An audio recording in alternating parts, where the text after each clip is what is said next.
అన్ని బంగారు నగలపై ఇంకా 1% తగ్గింపు ఇద్దాం. వజ్రాభరణాలకు క్యారెట్కు 5000 రూపీస్ తగ్గింపు ఇద్దాం. వెండిలో కూడా తగ్గింపు ఇద్దాం. మీ లలితలో బంగారం, వజ్రం, వెండి తగ్గింపు ధమాకా. ఇంటెన్స్ కానీ ఎక్కడ ప్లేస్ ఉండదు, రూమ్స్ ఉండవు, ఏమీ ఉండవు.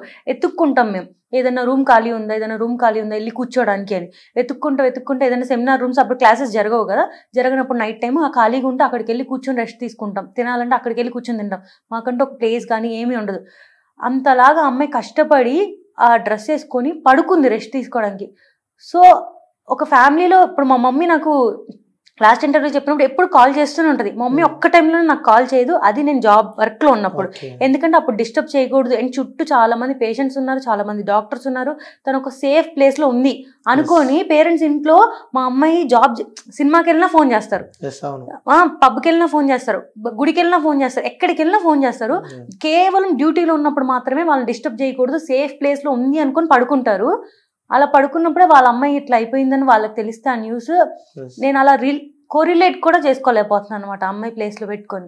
అంటే ఎలా చూడవచ్చు అంటావు? అంటే అంత కష్టపడి ఒక అమ్మాయి అంత సేఫ్ ప్లేస్, అది ఎక్కడో జరగలేదు, అదే హాస్పిటల్లో జరిగింది. అంటే ఎలా చూడొచ్చు అంటారు? అంటే ఒక ఇంట్లో వాళ్ళు కానీ ఆ కుటుంబ సభ్యులు కానీ ఎవరైనా సరే నమ్మి ఆ జాబ్కి పంపిస్తారు. సో నమ్మి నా కూతురు స్కూల్ అన్న కానీ లేకపోతే కాలేజ్ అన్న కానీ లేకపోతే వర్క్ ప్లేస్ ఉంటుంది కదా, సో ఇవన్నిటిని ఒక దేవాలయాల్లాగా పేరెంట్స్ నమ్మి, సో మీరు చెప్పినట్టే, సో స్కూల్కి వెళ్తే కాలేజ్కి వెళ్ళినా వర్క్ స్పేస్లో ఉన్నా ఎక్కడున్నా పేరెంట్స్ నమ్మి కాల్ చేయరు, అదే నా కూతురు ఎక్కడున్నా సంతోషంగా ఉంది, సో నా కూతురు జాబ్ చేసుకుంటుంది, సో చుట్టుపక్కల కొన్ని వేల మంది ఉంటారు, నా కూతురికి ఏం కాదని చెప్పి అనుకున్న తల్లిలకి సడన్గా నీ కూతురు ఇక లేదు, నీ కూతురు ఇక చనిపోయింది, లైక్ నీ కూతురు ఇలా ఎవరో రేప్ చేశారు అని చెప్పి ఇలాంటి వార్తలు వింటూ ఉంటే అసలు ఏంటి అసలు డైజెస్ట్ చేసుకోగలుగుతారా? ఈ అమ్మాయికి కూడా చనిపోయిందని కూడా చెప్పాలా. నైట్ 4 o'clock 6 o'clock జరిగింది. ఫస్ట్ ఏమో ఒంట్లో బాగాలేదని కాల్ చేశారు వాళ్ళ పేరెంట్స్ కి. ఒక హాఫ్ అన్ అవర్ తర్వాత సూసైడ్ చేసుకుందని కాల్ చేశారు. అది గవర్నమెంట్ కాలేజ్ అవ్వడం వల్ల ఏం జరిగినా గవర్నమెంట్ మీదకి వస్తుంది కాబట్టి ఆ గవర్నమెంట్ కాలేజ్లో జరిగింది ఒక సూసైడ్ లాగా క్రియేట్ చేశారు. ఆ అమ్మాయిని సెమీ న్యూడ్గా అట్లా నేకెడ్గా అందరూ జనాలు వచ్చి చూసేంత వరకు కూడా అట్లాగే ఉంచేశారు. ఆ ఫొటోస్ అట్లా వస్తుంటే మేము ఇక్కడి నుంచి చూసే వాళ్ళకే మేము అసలు తట్టుకోలేని స్టేజ్లో ఉన్నాము. వాళ్ళ పేరెంట్స్ వెళ్ళి అది లైవ్గా చూసి అంత దారుణంగా అమ్మాయి హారబుల్గా రేప్ అండ్ మర్డర్ జరిగినా కూడా సూసైడ్ అని అసలు వాళ్ళు ఎలా చెప్పారు, వాళ్ళకి అసలు నోరు ఎలా వచ్చిందో కూడా. అంటే ఈ ఘటనను చూస్తూ ఉంటే ఏమనిపిస్తుంటే యాజ్ అ డాక్టర్గా, యాజ్ అ డెంటిస్ట్గా ఏమనిపిస్తుంటే ఒక అమ్మాయిగా? అంటే ఇంక ఎక్కడా సేఫ్టీ లేదు మాకు. బయటికి వెళ్ళడానికి సేఫ్టీ లేదు, రాత్రిపూట తిరగడానికి సేఫ్టీ లేదు, పొద్దున్న బయటకు వెళ్ళడానికి లేదు, ట్రావెల్ చేయడానికి లేదు, ఏం చేసినా సేఫ్టీ లేదు. ఏం చేసినా కూడా మీ డ్రెస్ బాగాలేదు, మీరు ఇట్లా ఉన్నారు. అండ్ ఆ కాలేజ్ ప్రిన్సిపల్ కూడా ఎందుకు ఆ అమ్మాయి ఆ టైంలో అక్కడ ఉంది అంటే వాళ్ళు ఏం ప్రొవైడ్ చేయలేదు.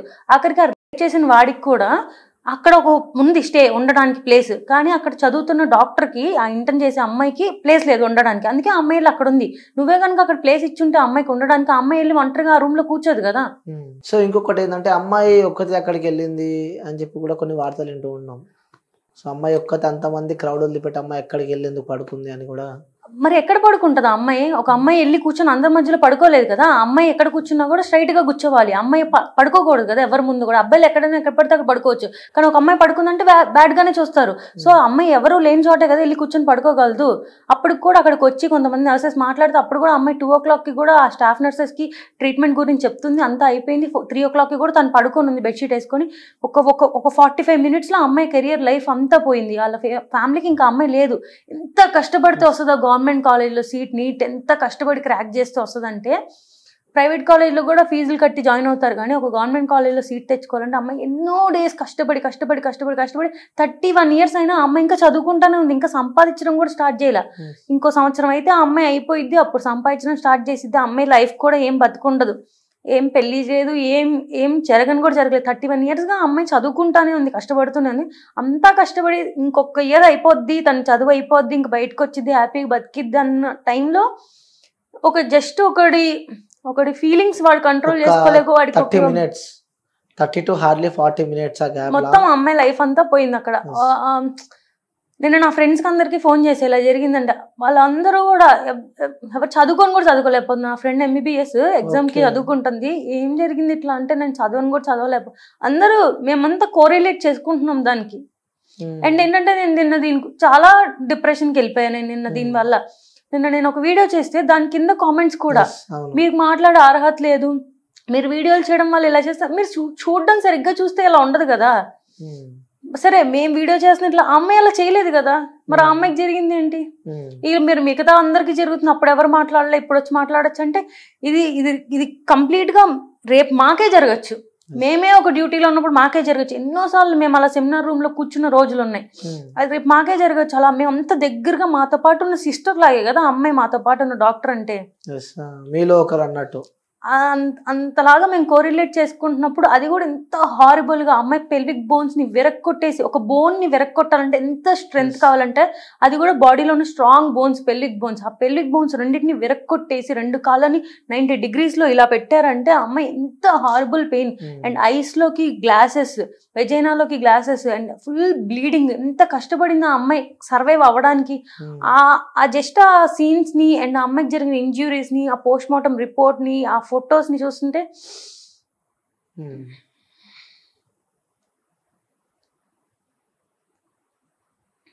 అంటే అదే ఫీల్డ్ లో మీరు ఉన్నారు కాబట్టి సో ఆ ఇమాజినేషన్ చేసుకోలేకపోతున్నారు, రైట్?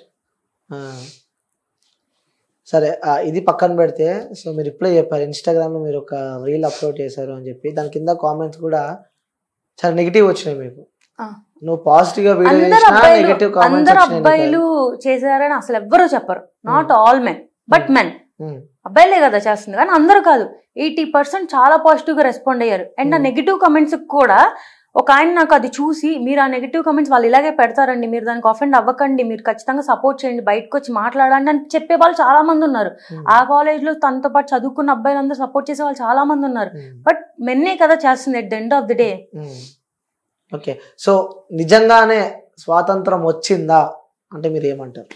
అసలు నాకైతే ఎప్పుడు అనిపించలేదండి వచ్చిందని. ఎందుకంటే నేను ఇప్పుడు జాబ్ చేయడానికి హైదరాబాద్ వచ్చి కూడా మమ్మీ నాతో పాటు ఇక్కడే ఉంటుంది, మా డాడీ సింగిల్ గా ఉంటున్నారు విజయవాడలో. ఎందుకంటే భయం, ఇక్కడ ఎవరు తెలీదు, ఎవరేం చేస్తారో ఏ టైం చేస్తారో తెలీదు. ఎంత నమ్మినా వాళ్ళు అబ్బాయిలే కదా, at the end of the day వాడు ఏ రోజు ఎట్లా మారిపోతాడో తెలీదు. ఇంత మృగంలాగా వాడు ట్రీట్ చేశాడు. అసలు ఎక్కడ అంత ఫ్రీడమ్, అంత ఇండిపెండెన్స్ వస్తే మా పేరెంట్స్ వచ్చి నాతో పాటు ఉండి వర్క్కి తీసుకెళ్లాల్సినంత అవసరం లేదు. ఒక వర్క్కి వెళ్ళడానికి కూడా వాళ్ళు తోడొచ్చి తీసుకెళ్తున్నారు అంటే ఎంత దారుణమైన స్టేట్లో మనం ఉన్నామని చూసుకోవాలి. ఈ ఇంటర్వ్యూకి వస్తున్నప్పుడు కూడా జాగ్రత్త అమ్మ, ఎవరికో అమ్మాయికి ఎలా జరిగిందంట అని చెప్పి పంపించారు నన్ను. అలాంటి పరిస్థితిలో మనం ఉన్నామంట. సో నిజంగా ఆ స్వాతంత్రం వచ్చింది, రావాలి అంటే ఇలా జరుగుతూనే వస్తుంది అంటే ఎలా ఉండాలని కోరుకుంటున్నారు మీరు? ఇప్పుడు మాకు యాక్చువల్గా అందరూ ఇప్పుడు ఫైట్ చేస్తుంది. ఇప్పుడు ఎంత చేసినా ఆ అమ్మాయి పెయిన్ ని ఎవరు వెనక్కి తీసుకురాలేరు. ఆ అమ్మాయి ఏం చేయలేం, అంత ట్రామా అయింది. అట్లీస్ట్ తను ఇంత కష్టపడి ఇలా జరిగినందుకైనా కూడా ఇప్పటికైనా ఒక యాక్ట్ తీసుకురావాలి డాక్టర్స్ కోసం. ఎందుకంటే మేము చాలా దగ్గరగా ఉంటాం పేషెంట్స్కి. ఎప్పుడు కూడా వాళ్ళకి ఒక బ్యాడ్ న్యూస్ చెప్పాలన్నా, గుడ్ న్యూస్ చెప్పాలన్నా మేము వాళ్ళకి డైరెక్ట్ కాంటాక్ట్లో ఉంటాం. వాళ్ళు ఎలా రియాక్ట్ అవుతారో తెలీదు. ఇంత ఈజీగా మొన్న కూడా చెన్నైలో, కోయంబత్తూరులో కూడా ఒక డాక్టర్ మీద నేకెడ్ గా వచ్చేసి వాడు రేప్ చేస్తానని మొలెస్టేషన్ చేశాడు.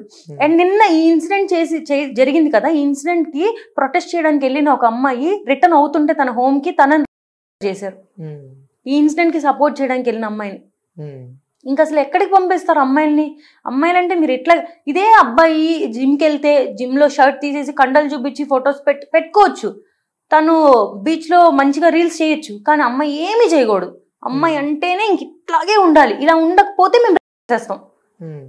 అలా మీరు ఇలా ఉన్నారు కాబట్టి మేము చేస్తాం. అంటే ఇప్పుడు మాకు నచ్చినట్టు మేము ఉంటే మీరు చేసేస్తాం. అంటే అబ్బాయిలని రెచ్చగొట్టేదే అమ్మాయిలు అని అంటున్నారు. అంటే వాళ్ళు కరెక్ట్ రెడీ అయ్యి కరెక్ట్ ఉంటే ఎందుకు చేస్తారు, ఫీలింగ్స్ ఎందుకు వస్తాయి అని చెప్పి కూడా కొంతమంది అంటూ ఉన్నారు. మీకు తెలుసా, అబ్బాయిల కన్నా అమ్మాయిలకి ఎక్కువ ఫీలింగ్స్ ఉంటాయి. యాజ్ ఆఫ్ సైంటిఫిక్ రీసెర్చ్ అబ్బాయిలకి ఒక 20% ఫీలింగ్స్ ఉంటాయి, అమ్మాయిలకి 50% ఫీలింగ్స్ ఉంటాయి. వాళ్ళు ఎవరు ఇట్లా చేయట్లేదు కదా. ఇంకా మీరు సెమీ నేకెడ్ గా బయట తిరుగుతారు, షార్ట్స్ వేసుకొని తిరుగుతారు. అలా అమ్మాయిలు చేయకూడదు. అంటే మీకు మాత్రమే సమ్మరు, మీకు మాత్రమే గాలాడదు. వాళ్ళకి మాత్రం ఆ రోజు కూడా బుర్కా వేసుకొని తిరగాలి. ఏం చెప్తారు మరి అలా అనుకున్న వాళ్ళకి ఏం చెప్తారు మీరు? అంటే మీరు ఇట్లా ఉండండి, మీరు చున్నీ వేసుకొని తిరగండి, మీరు బయటకు వెళ్ళొద్దు నైట్ పూట, మీరు అబ్బాయిలు ఇలాగే ఉంటారు, వాళ్ళు ఇలాగే చూస్తారుగా అని అమ్మాయిలకి చెప్తూ ఉంటారు కదా. అలా సేమ్ పేరెంట్స్ అబ్బాయిలకి కూడా చెప్పాలి. అమ్మాయిలు అన్నాక అలా బట్టలు వేసుకుంటారు, అమ్మాయిలు అన్నాక బయట తిరుగుతారు, వాళ్ళు మనుషులే, మీతో పాటు పుట్టిన ఆపోజిట్ జెండర్ అంతే. సో మీరు అందరూ కూడా వాళ్ళు మీ మదర్ని ఎట్లా చూస్తున్నారో అట్లాగే మీరు చూడండి. చిన్నప్పటి నుంచి పెంచి పెడితే అప్పుడు వాళ్ళు అలా చూడడం మానేస్తారు. వాళ్ళు ఎప్పుడైతే అలా చూడడం మానేస్తారో సొసైటీ అంతా బాగుపడిద్ది. ఓకే.